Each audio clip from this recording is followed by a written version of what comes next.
ce qui se passe en ce moment en Algérie par rapport à la métropole et dans la métropole par rapport à l'Algérie peut conduire à une crise nationale extrêmement grave.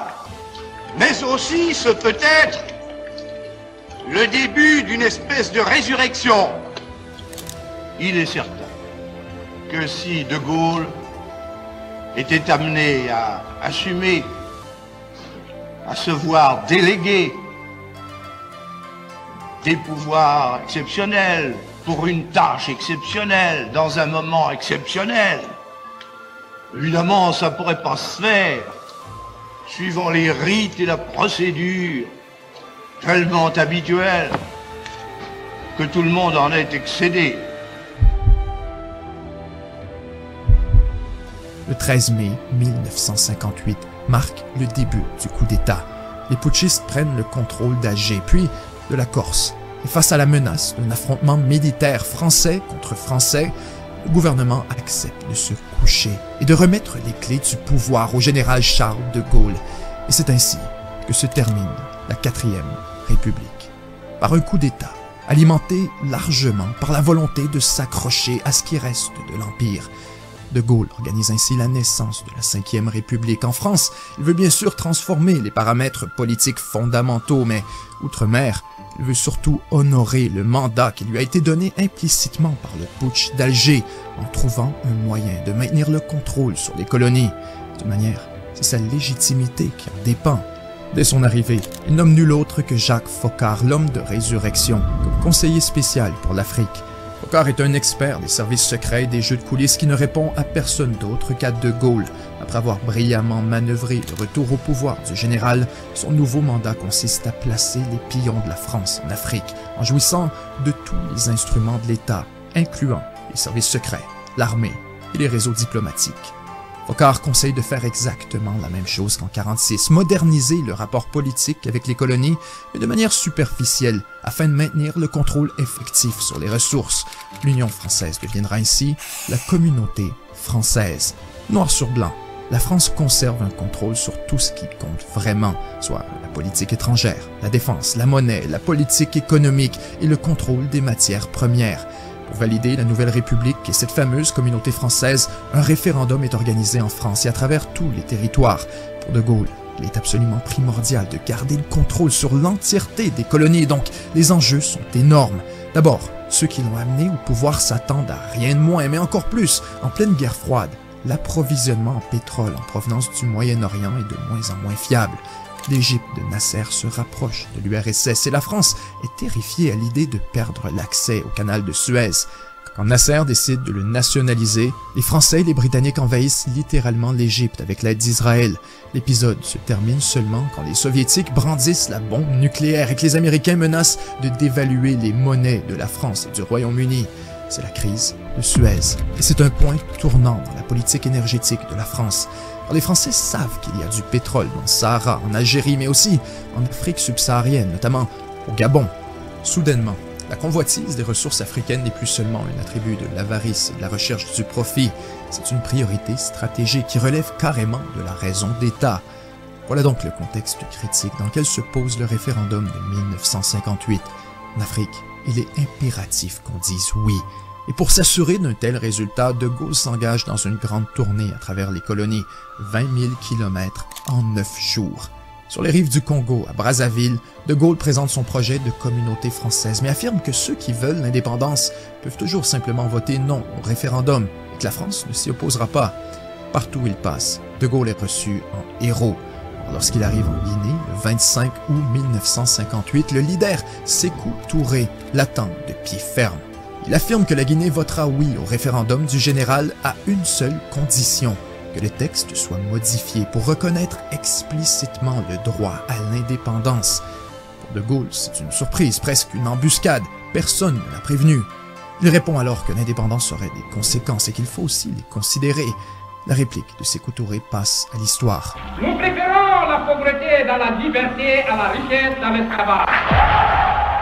La France le reçoit comme une gifle au visage et le général comme une insulte. Lorsque vient enfin le référendum, la Guinée de Sékou Touré tient parole et dit non à plus de 90%. C'est la seule à choisir l'indépendance. Secrètement, la CIA fait la prédiction que la France va probablement le faire payer très cher à la Guinée afin d'en faire un exemple pour tous les autres. C'est exactement ce qui se produit. Immédiatement, la réaction de Paris est viscérale. Le jour même du vote, les troupes françaises sont parachutées pour s'emparer de tous les billets de banque émis par la Banque de France, alors que certains plaident pour une négociation avec la Guinée indépendante. En privé, De Gaulle est intraitable. Il veut aller plus loin. La France intercepte une cargaison de 4000 tonnes de riz destinée à nourrir les Guinéens. Mais laissez-le donc Sékou Touré bouffer ses bananes et ses cacahuètes, déclare le général. Il ordonne le retrait immédiat de tous les fonctionnaires et techniciens français avec instruction de ne rien laisser derrière appartenant à la France. L'ordre est appliqué à son extrême mesure. On détruit les bâtiments, on confisque toutes les archives, même les plans pour les égouts, on dévisse les ampoules et on brûle les médicaments. Le gouvernement arrête de payer les pensions des soldats guinéens qui se sont battus pour la France. Il tente même sans succès de bloquer l'adhésion du pays aux Nations Unies. Quand la Guinée crée sa propre banque centrale et lance une nouvelle monnaie indépendante, le franc guinéen, c'est la goutte qui fait déborder le vase. La France lance l'opération Percy. Organisée par Jacques Foccart, elle a pour objectif de déstabiliser la Guinée par deux fronts, l'argent et les armes.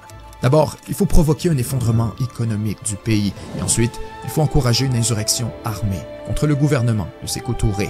Les agents du SDECE basés au Sénégal impriment littéralement des tonnes de faux billets de banque guinéens pour inonder le pays, provoquer l'hyperinflation et ainsi l'effondrement de la monnaie. Pendant ce temps, les experts français en opération clandestine fournissent des armes et de l'entraînement à des rebelles guinéens afin de causer des violences et du chaos. L'objectif est clair, faire regretter l'indépendance à la Guinée. Cela dit, dans le cas précis de Sékou Touré, les tentatives de la France échouent. Il s'accroche. Mais quand même, l'histoire de la Guinée et l'échec de l'opération Percy sont des points tournants, car ils forcent la France à réfléchir autrement et à développer une nouvelle stratégie face à ses colonies. Puisque clairement, la marche de l'histoire est inarrêtable et les indépendances auront lieu avec ou sans l'accord de Paris, alors pourquoi les combattre futilement quand on peut tout simplement les contrôler en les organisant soi-même, en installant au pouvoir des proches de la France qui sont favorables à ses intérêts et en s'assurant qu'ils y demeurent par tous les moyens nécessaires. Alors l'indépendance ne change absolument rien. La France peut continuer d'opérer comme d'habitude avec le même accès aux ressources et les mêmes privilèges coloniaux. En seulement quelques mois, les années 1960 et 61, tous les États de la communauté française obtiennent leur indépendance. Les leaders installés sont presque tous compromis d'une manière ou d'une autre. En fait, des agents secrets sont infiltrés auprès de chaque présidence africaine, souvent directement au palais présidentiel.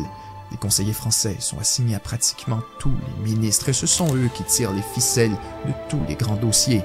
Immédiatement, la France s'empresse de signer des accords souvent secrets avec les nouveaux États indépendants sous son influence pour sécuriser son accès privilégié aux ressources naturelles comme le pétrole, l'or et l'uranium. En échange, Paris s'engage à maintenir au pouvoir les leaders complices tout en leur offrant une assistance économique et bien sûr, en cas de besoin, militaire. Ceux qui acceptent de collaborer au pillage de leur pays se voient couvrir de pots de vin et érigés en leaders légitimes et démocratiques. Ceux qui refusent et qui réclament la véritable indépendance sont combattus avec l'aide de ces nouveaux régimes et présentés comme de vulgaires rebelles à écraser. Voilà donc la naissance d'un système érigé sous Jacques Foccart, un système dans lequel la France œuvre depuis les coulisses pour télécommander un réseau d'hommes politiques qui ne sont en fait rien de plus que de vulgaires marionnettes. Ces réseaux, connectant secrètement la France, l'Afrique et le secteur privé, sont surnommés, sans surprise, les réseaux Foccart.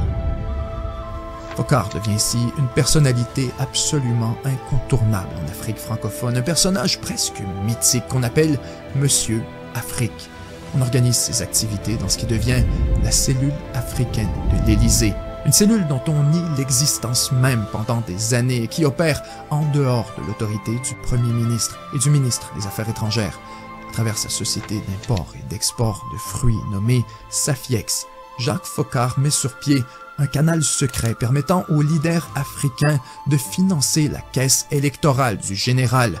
En fait, Foccart est si influent que lorsque le président des États-Unis, John F. Kennedy, écrit une lettre à la main au général de Gaulle pour le prévenir que Foccart est un espion soviétique, à Paris, personne n'y croit. On présume plutôt que les Américains tentent vainement de neutraliser un homme qui gêne leurs intérêts en Afrique. À partir des années 60 et jusqu'à aujourd'hui, les réseaux Foccart sont extrêmement actifs et produisent dans plusieurs pays des circonstances politiques tout à fait grotesques. Des dictateurs déguisés en démocrates pour le bien de la cause, des élections truquées qui frôlent la parodie, des familles dynastiques qui restent au pouvoir pendant des décennies alors que ceux qui tentent de les renverser sont combattus